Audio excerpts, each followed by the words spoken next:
What is going on, guys? Joey Franzo here with Flex Training Systems. We are 8 weeks out from Raw Nationals, and today we're going to be talking about volume. Volume is always a hot topic. It's always one of those things. It's just such a word that people tend to focus on. They think that if you can control this single variable, that's going to lead to, hitting big PRs on the platform. There are many things that go into hitting PRs on the platform. Volume is certainly one of them.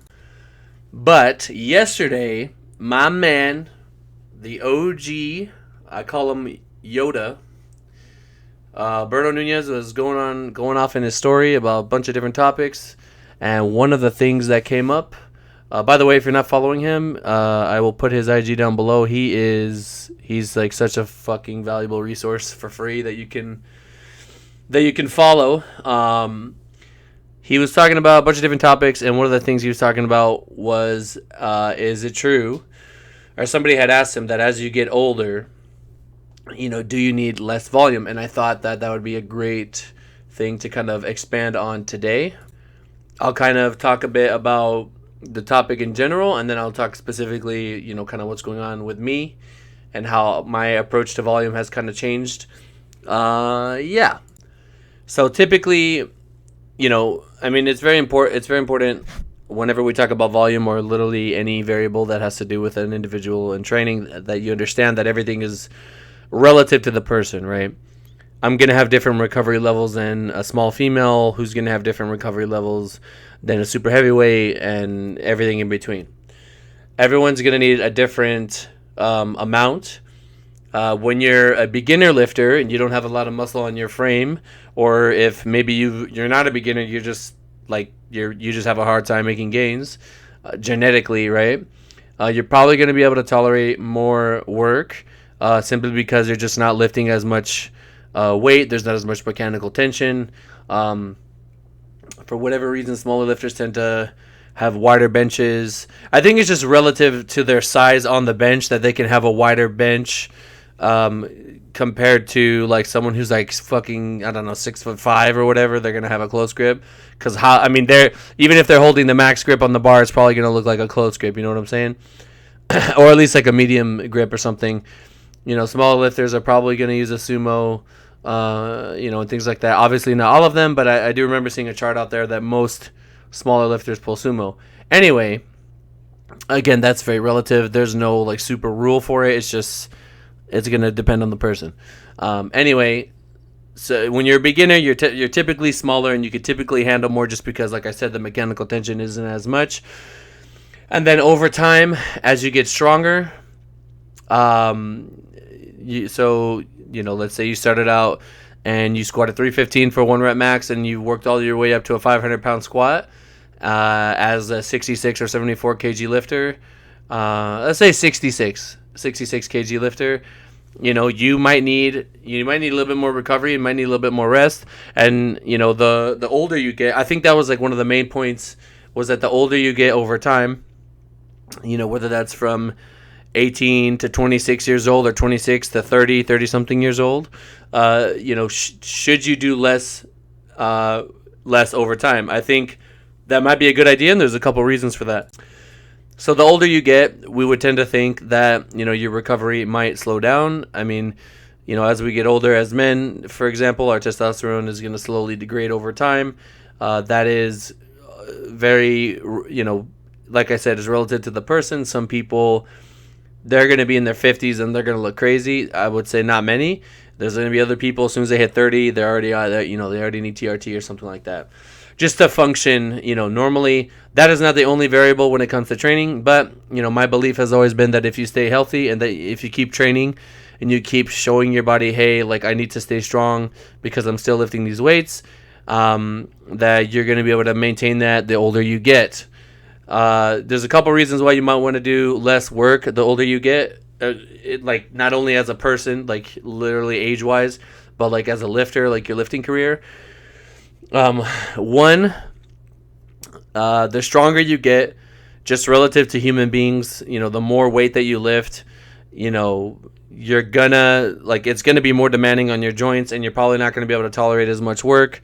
I remember the first time that I was repping 500 pounds, Like if I touch 500 pounds 3 times a week, my body would be messed up. I would be jacked up. I would need, like 2-3 weeks like that. I'm definitely gonna need a deload. Even though our muscles are resilient and can recover from many things very quickly, my joints were just getting beat to shit, and it was just killing me. Whereas now I'm obviously the oldest I've been in my life, clearly, and I can hit 585 for almost like pretty much sets of 10, like no problem on squats, and it doesn't really bother me. And I do I'd probably do a fifth of the amount of volume that I was doing, back in like 2011, 2012, 2013, things like that. Like I said, part of that's because you get stronger. You're gonna need more, more recovery relative to, the weights that you're lifting, and then also, we are like there could be something to it. Getting a little bit older, I would say when you get over your 30s, but specifically for men. For women, I think women actually get better the older they get. I could think of plenty of examples of really strong women well into their 40s, and it just seems like they get better. Maybe around 50 they start to burn out, whereas like men, it's like, it's going to happen a little bit sooner in men, I would think, rather than in females. So yeah, aside from natural factors just slowing you down, you're just going to be stronger, and it's going to take a lot more energy to recover from big weights than it is from smaller stuff. I remember there was a time I had Russ squatting 3 times a week. I had Sean squatting 3 times a week. I don't remember if I ever had John Hack squatting 3 times a week. A lot of people come to me from programs where they're doing a shit ton of volume, like just fucking obscene amounts of volume, and I pull them down to 2 times a week, maybe only once low bar, and they progress just fine, and then we just kind of go from there. There's a way to do it. Some people are going to need more. But I think the vast majority of people that are squatting 3 times a week probably don't have to. I mean, you could work a program any different way. You could pretty much make anything work. I just think, traditionally what most people are thinking about, if you can do less and save your joints and make the same progress than if you were doing more, or let's say you made those gains slightly faster doing more, what kind of wear and tear are you putting on your body? The way that I see it, this is from a very, very, very old post that I saw. I believe it was by Paul Carter, which I don't even know how many of you guys, on my channel know who that is. I like to call him Uncle Paul, but he's just one of the OGs. He used to write on T Nation. I think he still does. And he made a post along the lines of our bodies have a finite amount of times we can hinge at the hips under load, or how many times can you do an overhead press or something like that, right? Let's say it's like set in stone, right? I always think about this idea of if we had some machine that would just take into account, it would be some unbelievably complicated machine that could decide, okay, this is how far your body is going to adapt. This is the maximum amount of repetitions you will get done in the squat, for example, above X amount of weight before your body's going to start to break down, and it's going to severely affect your quality of life, right? Let's say this magical machine existed. Let's say it was let's say it was 100,000 squats. After you beat 100,000 squats, let's say your body is going to run out, right? You're not going to be able to do anymore. You guys get what I'm saying, right? If I can delay myself from reaching that number as long as possible while still making progress, in the long run, I'm going to end up much higher than if I just fucking killed myself early on. You know what I mean? I think a lot of the older generation that was just hardcore, fucking train hard, kill yourself in the gym and just, blast it and leave the gym crippled every fucking time, max the fuck out every time, all that shit. Those guys are not still lifting today, even as far back as 6, 7, 8 years ago when I first started out, in powerlifting, there's a lot of guys that are not lifting now. They fucking moved on to something else. They just their bodies were just so broken down that they couldn't do it. So I think if you can do less and gain more, there's definitely going to be some long-term benefits there. There's a lot of other different factors. Some people some people might be able to get more sleep. Some people, go back to that last scenario I just mapped out. if you can't sleep the whole time, maybe that number is even less. You know what I mean? Maybe you're gonna need X amount of sleep and recovery to be able to regenerate the damage that's done through training. And if you don't, if you don't get X amount of sleep, by the next time you train, you're not fully recovered and you're just breaking your body down. And this is kind of how tendonitis builds up and things like that, which I do think we're seeing less and less of now these days. And another kind of branch off of this topic I wanted to talk about is just recovery habits and how, if you're able to sleep and recover, like maximize your recovery from each workout, you are going to be able to handle more work and you are going to be able to handle more progress. You're also going to enhance the little work. Let's say you start out doing something like minimal. You're going to be able to enhance that even more. I guess I could talk about me since I'm getting close to it. So for me, you guys know, I squat low bar once a week. I'm pretty much strong every session. There's not a session where I can't hit 700 pounds.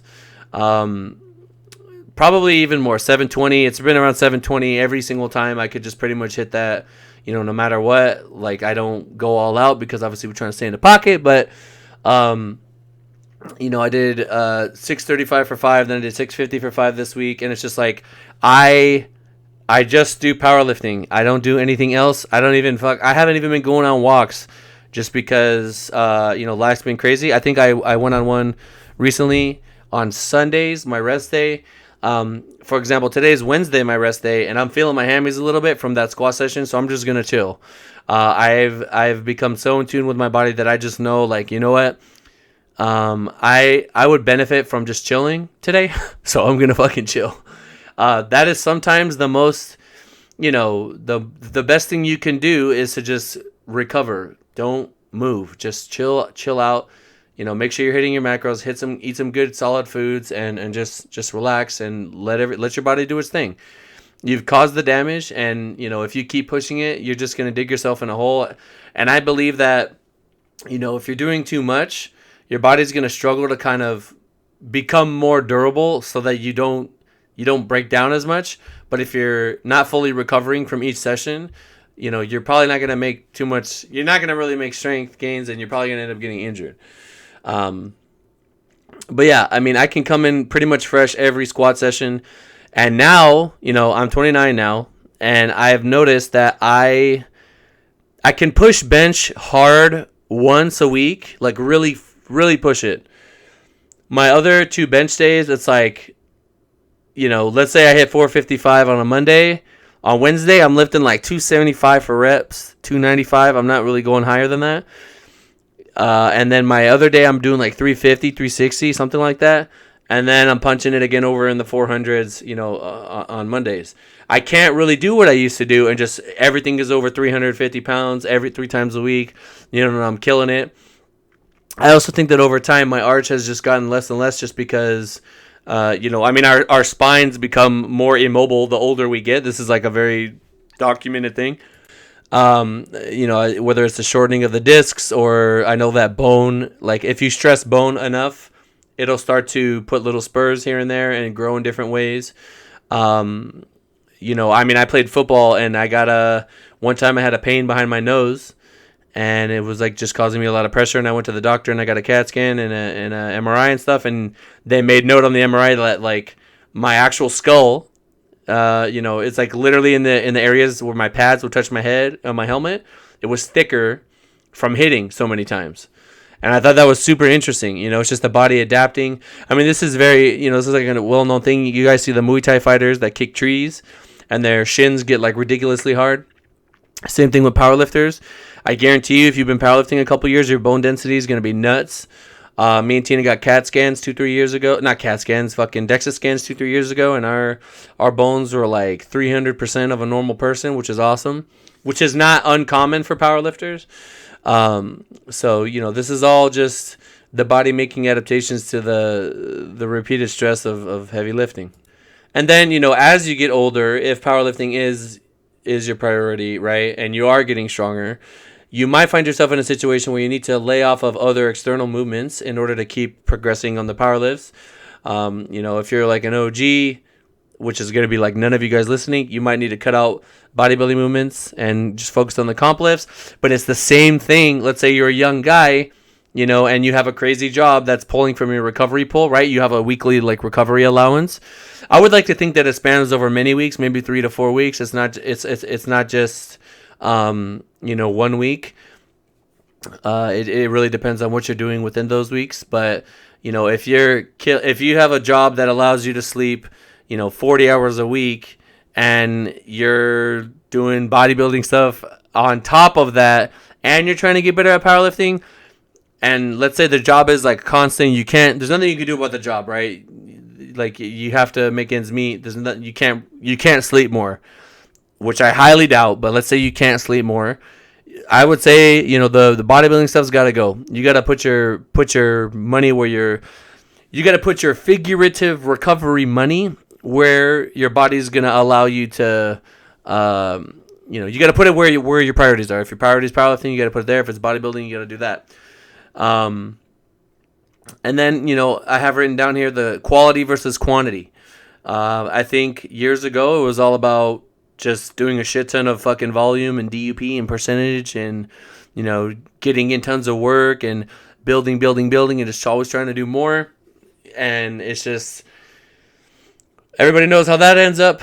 And now it's more like, if I go in and I hit 1 or 2 really solid sets, I'm going to probably recover, coming in the next week. Granted, I am lifting the weights that I'm lifting, and I am the age that I am. And like I said, my characteristics now as a lifter are very different from way back when. I don't even low bar more than once a week. And if I were to do it, it's fucking hard for me to get adjusted. I have to go super light. But I run into other issues like my shoulders and my elbows start getting beat up from doing low bar so frequently. So I have found high bar is like a really solid way for me to just get squats in, stay healthy, and like I have a middle ground approach for everything. You know what I mean? But it keeps me moving forward, and that's kind of what I focus on. But yeah, guys, I hope you're able to take something away from that. 17 minutes in, I think it was a pretty useful video talking about volume. Just to finish off, like volume is a very relative thing. Given your current situation, you want to be doing volume and yes, add more within context, right? It's all about context. But you may not always need to do as much as you're doing over time, especially after meets. I always say try to start out a little bit less and then punch it, when you have the recovery pull and the timing is right. But I think for many, many, many years, you can get away with just, 2-3 times a week bench, 1 to 2 times a week squat, 1 to 2 times deadlift. That'll probably handle most people's needs. Working in the RPE 6 to 8 range. Shout out to Berto again for pointing that out. I don't remember specifically what he was talking about. I just saw 6 to 8, and that's kind of like the sweet zone. I would say for girls, maybe going up to 9s sometimes on bench can be very useful. But yeah. I hope you guys enjoyed the video. This was a very key intensive video. I want to do something a little bit different today. For those of you that know, like I've started promoting my gaming channel, I want to kind of get that going so I don't need to fucking tell you guys to do this. And let's see who the real ones are. Click that secondary channel down below under gaming stuff. Go to the comments of one of those videos and comment #keys on my secondary channel below. Let's see who the real ones are. Let's see who, goes to the trouble to do all that. If you don't want to do all that, you go ahead and just drop it down here, and I'm appreciate you either way. Thank you guys for using my peer breaker code Flex10. I really appreciate that. If you guys are interested in an ebook that's just going to touch more on these topics that I talked about, it's down below. There's it's written by Dr. Eric Helms. It's a great book that I'm affiliated with. Shit, guys. Other than that, we're 8 weeks out. 8 weeks out from nationals. I am really excited to see what happens at this one. I got a lot of like I'm not counting nothing before my eggs hatch. We're just gonna keep working, but I'm really confident we're gonna bring in something special this year and do shit that's never been done before. Alrighty, guys. Keys down below and on the other channel, and I'll talk to you in the next one. Hope you guys appreciate this, and peace.